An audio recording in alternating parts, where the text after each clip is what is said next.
একটি অ্যাক্সিডেন্ট সারা জীবনের কান্না। একটি অ্যাক্সিডেন্টে পুরো পরিবারও শেষ হয়ে যেতে পারে। তাই আপনাদেরকে বলছি, গাড়ি চালাইতে হইলে একটু সাবধানে চালাইবেন।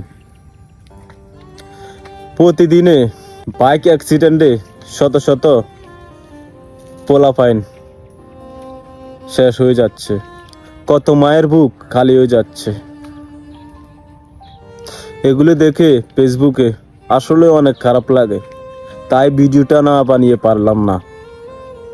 আরো কয়দিন আগে নোয়াখালীতে ওমান প্রবাসী পুরা পরিবার শেষ। এটা তো আপনারা অনেকেই দেখছেন, ফেসবুকেও দেখছেন। এটা তো আমার কথা না। চাঁদপুর জেলার শাহরাস্তি উপজেলা দোয়াবাঙ্গা থেকে যে রোডটা গিয়েছে ফানিয়ালা পর্যন্ত, এই রোডটায় আপনার আরো কিছুদিন আগে গন্ডপুর মঈন বাইয়ের ব্রিক ফিল্ডের সামনে অ্যাক্সিডেন্ট হয়েছে।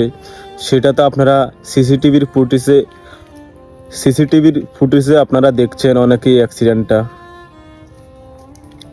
তাই আপনাদেরকে বলছি, বাইক যারা যারা চালান তারা যে জায়গায় 10 মিনিট আগে যাইবেন, সেই জায়গায় নয়তো 5 মিনিট পরে যাইবেন। সমস্যাটা কিটা? সমস্যাটা তো আপনার তো মনে করেন হাজার হাজার কোটি টাকা লস হয়ে যেত না। আপনি 5 মিনিট পরে যাইলে আপনার তো কোনো সমস্যা নাই। গাড়ি চালাইতে হইলে একবারে চলো চালাইবেন, 2 নম্বর গিয়ার লাগাইয়ে দরকার প্রয়োজনে গাড়ি চালাইবেন। বাইক যারা যারা চালায়, অন্য অন্য গাড়ির কথা বাদই দিলাম, অন্য অন্য গাড়ির তো কোনো দুর্ঘটনা হইলেও মনে করেন একটি সেফটি থাকে, হুন্ডার কোনো সেফটি নেই। হুন্ডার হয়তো সাইড লাগি কোনো জায়গায় পাও চলে যেতে পারে, হয়তো মাথায় আঘাত খাইলে হয়তো এই দুনিয়া থেকেও ত্যাগ করতে হয়, এই দুনিয়া থেকেও চলে যেতে হয়। তাই আপনাদেরকে বলছি, বাইক যারা যারা চালান তারা একটু খেয়াল রাখবেন, নিজের খেয়াল রাখবেন, নিজের শরীরের যত্ন নেবেন। আর আমাদের দোয়াবাঙ্গা থেকে ফানিয়ালা পর্যন্ত যে রোডটা গিয়েছে, সেই রোডটা আপনার অনেক জায়গা আমি দেখেছি। আমি তো গাড়ি টাড়ি চালাই, আপনারা অনেকে জানেন আমি সিএনজি চালাই।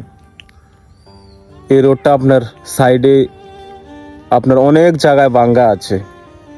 অনেকে দেখেছি আবার লাল পতাকা দিয়ে এসে।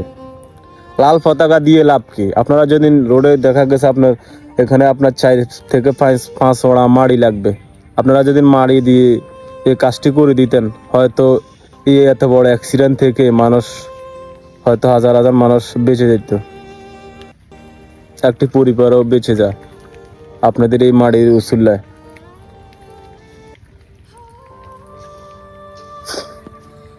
আজকে কটা দিন ধরে ফেসবুকে এরকম ভিডিও দেখি, আসলে নিজেকে মানাইতে পারি না, নিজের থেকে অনেক খারাপ লাগে। তাই ভাবছি আজকে একটা অ্যাক্সিডেন্ট নিয়ে একটি ভিডিও বানাই। যারা যারা রোডের দায়িত্বে আছেন তাদের কাছে একটি অনুরোধ, চাঁদপুর জেলা শাহরাস্তি উপজেলা দোয়াবাঙ্গা থেকে যে রোডটা গিয়েছে ফানিয়ালা পর্যন্ত, এই রোডটায় অনেক জায়গায় ভাঙ্গা আছে। এই রোডটা যদি আপনারা একটু মেরামত করেন, হয়তো হাজার হাজার মানুষ আপনাদের কারণে বেঁচে যেতে পারে। অনেক মানুষ আর দেখতেছি ইদানিং অ্যাক্সিডেন্ট হইতে আছে। আমার জেঠা ভাই আমার বাইক নিয়ে অ্যাক্সিডেন্ট করছে আরো কয়দিন আগে, আরো 4-5 দিন আগে। তো সবাই ভালো থাকবেন, সুস্থ থাকবেন। আসসালামু আলাইকুম। আজকের জন্য বিদায় নিচ্ছি। আর এই ভিডিওটা সবাই শেয়ার করে সবার কাছে পৌঁছিয়ে দিবেন, যেন আমার এই ভিডিওটা দেখে অনেক মানুষ সচেতন হয়ে যায়। তো সবাই ভালো থাকবেন, সুস্থ থাকবেন। আসসালামু আলাইকুম।